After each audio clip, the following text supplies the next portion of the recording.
Guys, it's your boy, Barca Boy 103. Today we're going to be doing the match preview for Celta Vigo versus Barcelona in La Liga. Club football is back after another 2-week hiatus and will be here to stay until at least March for a continued period of time. But we are back in a very tough game. We have a good run of 8 games before the Christmas break, and this is probably, I would say, one of, if not the hardest games in our next 8 matches. But before we get into it, make sure you guys smash that like button down below. Let's try to get to 200 likes on this video. It would be very much appreciated. Also, if you are new, make sure you subscribe down below if you haven't already, and let's get into it. Kickoff time for this match will be taking place at 9 p.m. local time, so your regular kickoff time in La Liga. And this match will be taking place at the Estadio de Balaídos, a stadium where Barcelona struggle a lot. This is probably the second most feared stadium in my opinion as a Barca fan after the San Mamés. It is a stadium where in the last 7 games we have conceded 18 goals. It's a stadium where long goalkeeper Marc-Andre ter Stegen for Barcelona in his 10 years at the club has never kept a clean sheet in the stadium.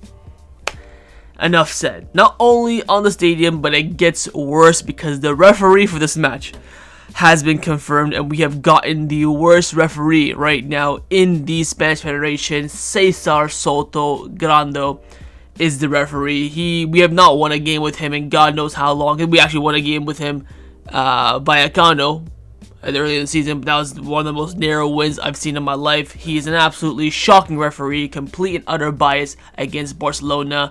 It doesn't even matter who's on the VAR because he will just make absolute chaos on the pitch for Barcelona. So difficult team, difficult stadium, and the referee that hates Barcelona the most in this game.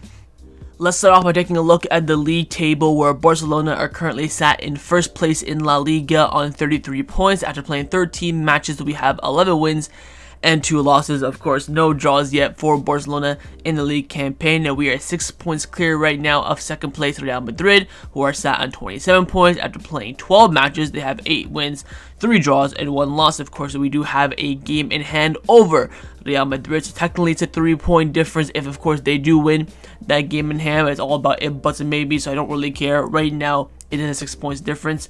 Should have been 9, but you know what? We take what we can get. Of course, Atletico Madrid on 26 points, 1 point behind Real Madrid, and then Villarreal 2 points behind them in 4th place on 24 points. So again, Barcelona commanding lead right now in the top of La Liga, but still not close enough or not a far margin enough to be super duper comfortable. We're in the driving seat, I would say, but still not comfortable at the point where we can, suffer draws and losses. We still need to go out there and pick up results as quickly and as confidently as possible. Now, if you take a look at the top teams that will be facing this weekend, first Atletico Madrid will be hosting Alaves. I believe they play just before us tomorrow, so we'll know the result of that game going into our match. And then on Sunday, Real Madrid will be traveling to Leganés. I expect both teams here to pick up 3 very easy points. The Leganés are a terrible side, and Alaves are not that great at the Metropolitano Stadium. That should be a walk in the park for Atletico Madrid. So I'm expecting both Madrid sides here to pick up 3 points, and I think we do have, of course, the toughest game out of those 3. They both cook Celta Vigo, no problem, but I don't know why, but Barcelona just struggle against them every single season, whether we have MSN, Pep Guardiola, Luis Enrique, Valverde. Kounde actually beat them, to be fair. It's just always a tough time. But again, still the top of the table. Even if we lose this game, we'll be top of the table. But again, the margin will be absolutely razor thin, and that's why a result in this game is absolutely crucial. Now, if you take a look at our opponents in Celta Vigo and where they're currently standing in the league table, they are currently sat in 11th place in La Liga on 17 points. After playing 13 matches, they do have 5 wins, 2 draws, and 6 losses. For their expectations, they're doing pretty well. Of course, last season they were battling relegation for a lot of the season. I would say maybe the majority of the seasons are being mid-table comfortably right now in La Liga. It's a good step up for them so far this season. Let's now take a look at our opponents in Celta Vigo. Like I mentioned so far this season, they are doing very well for their expectations. Individual players are performing at a high level. They're getting results in big games, going toe-to-toe in big games despite losing. But they still have some Celta Vigo in them where they do lose random games to just random weak teams. But if you look at the last time we played Celta Vigo, it was of course last season. It was at the Balaídos, where Barcelona did walk away with a 2-1 win. So we did win in the stadium last season, but I don't know if you remember it. It was one of the most narrow wins I've seen in my life. Of course, it was a 97th minute Lewandowski penalty to give Barcelona 3 points that had to be retaken, which he missed initially. So razor thin game by a fine margin. Of course, Lewandowski scored before halftime with a beautiful goal. We conceded right after halftime, and guess who scored? The fucking twat himself. Don't even want to mention that freaking fraud's name. And then after that, it was a tight game. I remember Celta Vigo having so many chances as well. We got away with it. Then of course the penalty in the end. So we barely survived last season. Let's hope we can at least survive this season. I've taken a look at Celta Vigo's last 5 matches in all competition. In their last match, they drew 2-2 with Real Betis. They beat Getafe 1-0. They won the Copa del Rey first round against San Pedro 5-1. They lost to Leganes 3-0, and they lost to Real Madrid 2-1. Very narrow loss there as well. They had so many opportunities to come back to even equalize in the final moments. So they usually always get turned over by Real Madrid, but this time they actually made it fairly close. So it shows what kind of level they are playing at this season. But let's take a look at the last 3 league games. Firstly is the 3-0 loss against Leganes. This is an absolutely stinker of a performance, losing to Leganes, a newly promoted side, a team where you should be head and shoulders better than, is quite poor from them. They just got absolutely turned over. I don't know why, I don't know how. I only watched the highlights of this game. It just showed a lot of Leganes coming through on goal, creating chances where Celta Vigo didn't really have a chance. I believe Bamba had one chance at goal early on in the first half, and that was it. So very poor showing this game from Celta Vigo. The next match in the league was a 1-0 win against Getafe. I believe this is a late equalizer as well, or late game goal winner, should I say, against a Getafe team that of course are very conservative. You know, they're 4-4-2 Jorge Borlas masterclass kind of performance, but it wasn't masterclass in this game since they did of course nick the goal in the end. And guess who scored? Bloody hell, man. And their final match in the whole competition was a 2-2 draw with Real Betis at the Estadio de Balaídos. I did watch this game. It was a very interesting game, the way that Celta Vigo did shape up for this game. It was a very weird formation. I know SofaScore here has 3-4-3, but it looked like a 3-4 or 3-4-1-2 kind of. It looked like Iago Aspas kind of playing right beside Borja Iglesias, with Bamba playing in the 10, which was a bit strange. But yeah, Victor Roque scored this game. Of course, the Barca player currently on loan. I believe Betis were 2-0 up at halftime, and then Celta Vigo came back to make it 2-2. Celta Vigo came back 2-1, and then Marc Bartra, another former Barcelona player, scored in the 9th minute to equalize for Betis. So again, they were winning for the majority of the game against Betis at the Estadio de Balaídos, so that's no mean feat. But of course, conceding at the end there is a bit unfortunate for them, but still going toe-to-toe with a very good side in La Liga. So overall, final thoughts on Celta Vigo. I would say they're a very good side, a very dangerous team this season. They are managed by their manager Claudio Gonzalez, who I believe came in to pretty much replace Rafa Benitez from last season. Another thing, I think they brought in someone else like near the end, but he's come in now. He's done fairly well, to be honest. He's got the best out of a lot of players, making it Celta Vigo a very dangerous team, a team that's, you know, high risk, high reward, similar to Barcelona. So he's getting the job done there. They're playing well. They're not really fighting relegation anymore, so he's definitely improved them since coming in.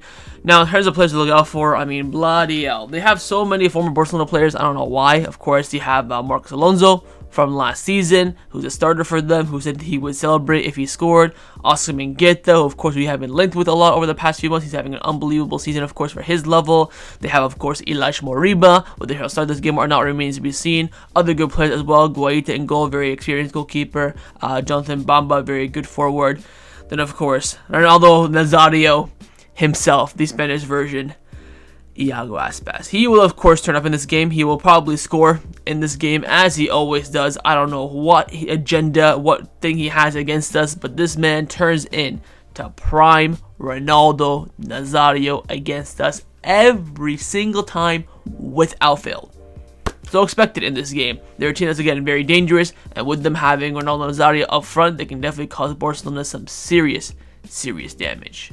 Let's discuss some of the injury updates around the first team of Barcelona ahead of this match against Celta Vigo. Who will be fit, who will be not fit ahead of this game. Now, having from AS has come out saying that Robert Lewandowski is now fully recovered from his lower back discomfort as he completed the training session yesterday without any problem, and his presence against Celta Vigo is pretty much fully guaranteed. Eric Garcia did not take part in the training session yesterday, and it's unclear whether or not he will be available for Saturday. So, Eric Garcia in question, Lewandowski green light. Of course, the big question is around Lamine Yamal, and he will not be playing in this game. We all thought he would maybe play 10-20 minutes. We at least thought he'd be in the squad list minimum. He probably won't even reach that point. Fernando Polo of Mundo Deportivo came out saying that Lamine Yamal has already been ruled out internally for the match against Celta Vigo this Saturday. He's also now in doubt for the match against Brest on Tuesday. Lamine Yamal is still in pain, but according to those closest to him, he does not want to receive any injections in the affected area to, of course, infiltration, put some painkillers to go out there and play. Doesn't think it's worth it. Barcelona's technical staff is aiming to have Lamine Yamal ready for at least the game against Brest, if not the weekend match against Las Palmas. He'll be back soon, but no risk will be taken in this game. He could play this game if they give him, painkillers, inflammation to make him not feel the pain, but he'll feel like it's not really worth it, and Lamine Yamal also agrees as well. Now, following the training session earlier on today, we have some more reports as well. As Pintel from Olivo came out saying that Lamine Yamal this morning, of course, worked out in the gym, did not even train on the pitch, so he's definitely not playing in this game for sure. But Ferran Torres and Eric Garcia did take part in the training session, which of course is great news. They should hopefully be back at some point this week as well. Whether they'll be in the get the green light for tomorrow, I'm not quite too sure, but at some point this week we can hopefully have Eric Garcia and Ferran Torres back, two very good squad players that we could be relied upon very soon. Also, Raccoon came out saying that Gavi's not ready to play ready to start a game, but not really quite ready to play a full 90 minutes yet. Lewandowski is fit, and of course, Lamine Yamal is out, but Gavi now being ready to start a game is very, very important. And finally, some other squad news worth the so many injuries that we have right now, especially in the front line. According to Sport, Unai Hernandez is in line for his first team call-up this weekend, with Flick turning to the youth aimed the injuries with Ansu Fati, Lamine Yamal, and Ferran Torres. Then Real Barca athletic captain trained with the first team this morning and also yesterday as well, and he could make the trip alongside Noah Darvik. So two options there from the B team to come join the first team for this trip. I think Unai Hernandez would be a cheeky little option off the bench as well. He's probably the only natural wide player that we do have in this team right now, with Lamine Yamal, Ansu Fati, and Ferran Torres being injured. So overall, some good news. Lewandowski will be back. Eric and Ferran hopefully will be back in the next week. Same with Lamine Yamal, but Lamine Yamal will not play this game. Get ready to start game, and Unai Hernandez set for his first team call-up. Time now to get into the press conference reaction of Hansi Flick, who spoke, of course, to the media this morning. Was about 50 minutes late for the second time this season, but we do move, of course, give some updates on the team fitness-wise, how the plan is looking for the next 8 games, and of course the plan against Celta Vigo. Let's get and see what the Mister had to say this morning in the presser. Came out firstly by saying that we are expecting a good game. It's always important to come back strong after the international break, and that is the objective for this game. Of course, first question he was asked, Lamine Yamal's fitness, how's he looking, when he'll be back, will he be back for this game? He came out saying that no, there is no fear of playing without Lamine Yamal. He didn't play well against Real Sociedad, but not for that reason. Lamine Yamal is very important, but there are players who have to adapt. We'll see if he can return. The important thing is that he returns at 100% fit tomorrow, and I'll ask the team tomorrow whether if it's a challenge to win without him, because that was what the journalist was saying, that look, Lamine Yamal, he's been out for 2 games, you've lost both games, can you win a game without Lamine Yamal? And Flick really liked that question, said, you know what, I'm going to ask that to the team tomorrow before this game. So interesting there. He then asked on the praise from Leo Messi. Leo Messi has returned to Barcelona. He's done some promotion for Barcelona ahead of the anniversary next week, the 125th anniversary of the club. And he mentioned how he's loved watching Barcelona now. He likes the Flick system and all that stuff. And Flick was asked on that praise from Messi, and he said it's an honor to hear the best player in history say that something like this about Barcelona, that he follows the team closely, that it's in his heart in this club, and that means a lot, especially for the youngsters in this team as well. Then, as on changing formation, could he potentially change formation with us not having any natural wingers or players injured? He said, we are a little limited without Lamine Yamal, but there's still great quality in this team and players who can play in different positions. He was asked who can play in that Lamine Yamal position out wide on the right hand side. He mentioned Raphinha, he mentioned Olmo, he mentioned Fermin, and then he mentioned Pablo Torre as well. So 3 midfielders and an inverted forward to replace a natural winger. We are cooked, lads. He then asked on Lewandowski in the offside goal against Sociedad. Look, we haven't received any explanation for this goal, which kind of, sucks since the Clásico. Sometimes it's good to receive an explanation from the league or the federation, those responsible. At the end of the day, they're all human and they all make mistakes. Look, Madrid, after the Madrid derby, they got, claims and stuff like that. 24 hours, Atletico were banned and Madrid got what they wanted. We are still waiting for the racism claims from the Clásico and of course from this game as well. No explanation of the offside goal from La Liga. Of course, like I said, it's Madrid's league. Florentino Perez wants the whole entire institution, and when you win the league, you not only have to beat all the teams in the league, but also to beat the institution as well. We know this, we're used to it at this point. Then as on Christensen and Araujo, firstly he clarified on Christensen, I can confirm, I can't really confirm when they both will return. He said that the Christensen surgery was minor, but it was needed essentially, basically confirming all the reports that we did here. He said there should be no setback with Christensen. He doesn't know when Christensen will be back per se, but he did confirm that Araujo should be back this Sunday in first team training, which means he'll need about a week to train, so we could see Araujo during that 3-game away game stretch against Mallorca, Betis, and Dortmund, somewhere around there. He could be maybe in the squad list for Las Palmas next weekend, maybe just to bring him on 5 minutes at the Montjuic, get the crowd up and stuff like that potentially. But he should be coming back to first team training on Sunday, which of course is big news, big recovery there for Barcelona. Then as on Marcus Alonso's international debut for Spain, if you watched the games, look, I'm very satisfied with the way that he's playing. He had already played many games apart from the one with Spain. He does the same thing here. He's a very expert in his role, and he should continue like this hopefully in the future. Finally, he was asked on Gavi if he's fit to start or what position is best for him. He said, look, yes, Gavi now is ready to be a starter from the games. He said, look, I asked Gavi what's his best position, and he tells me that he is comfortable playing in any position that he wants, that I want to eventually put him in. So there's your answer there. And that concluded Flick's press conference reaction ahead of the match against Celta Vigo tomorrow. Let's now get into lineup prediction. We're going to start with the manager, of course, Hansi Flick. I'm going to try my best to predict his lineup. I think it actually will be fairly easy to predict. I feel like I'm now getting a good read of Hansi Flick, but I think that he will go with this lineup on the screen right now. I think he'll go with Iñaki Peña in goal, a back four of Kounde, Cubarsi, Inigo Martinez, and Alejandro Balde. Midfield three of Pedri, Casado, Dani Olmo, and a front three of Fermin Lopez, Lewandowski, and Raphinha. A couple of things here. Firstly, the back five, I would say, pretty much set in stone in terms of personnel. Of course, the issue is, where is that wide threat going to come? That front four is 2 midfielders, an inverted winger, and then, of course, the striker. No width in this team whatsoever. There have been some murmurs and reports about Balde potentially playing as a left winger. And then you know who. Gerard Martin coming in at left back. I would hit the bed if that happened. I don't think Flick will do that in the end. I think he will go to a more natural team. What I think is that three behind Lewandowski, Dani Olmo, Fermin Lopez, Raphinha.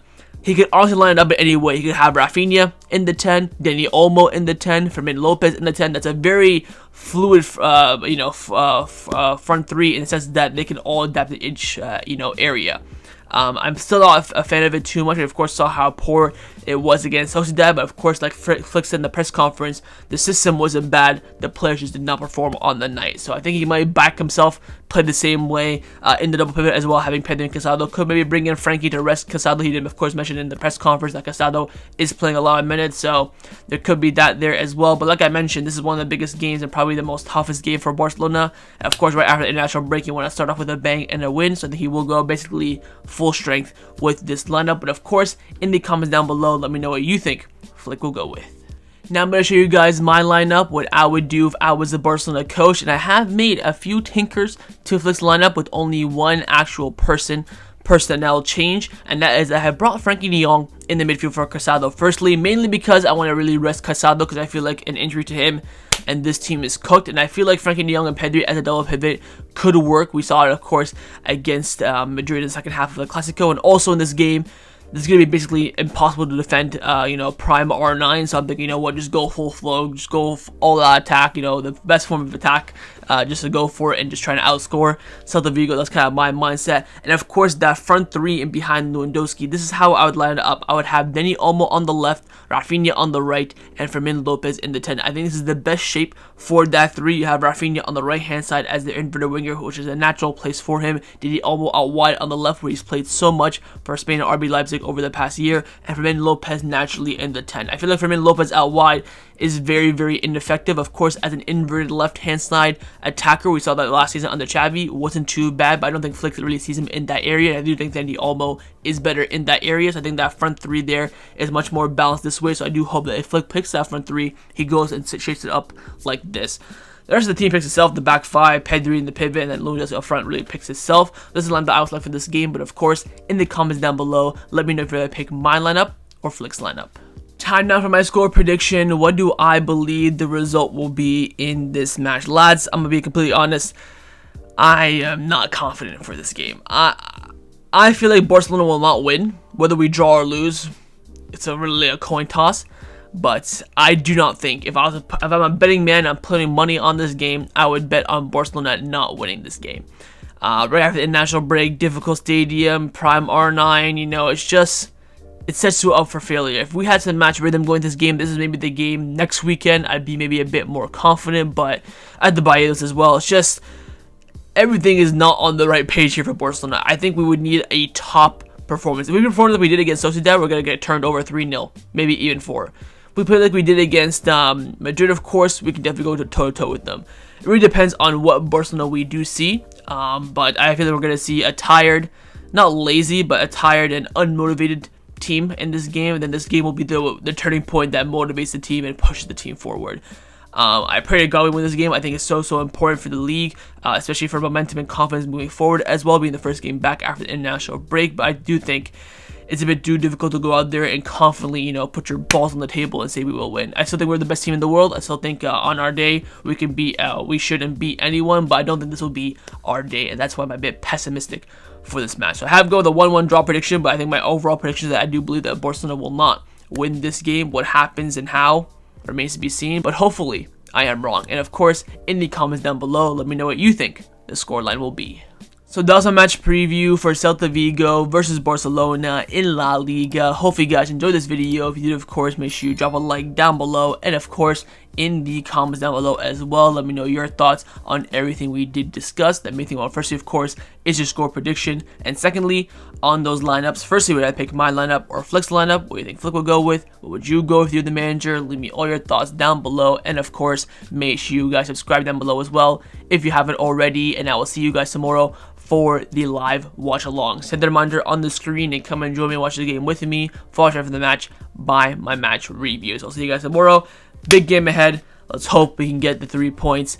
Take care and Forza Barca.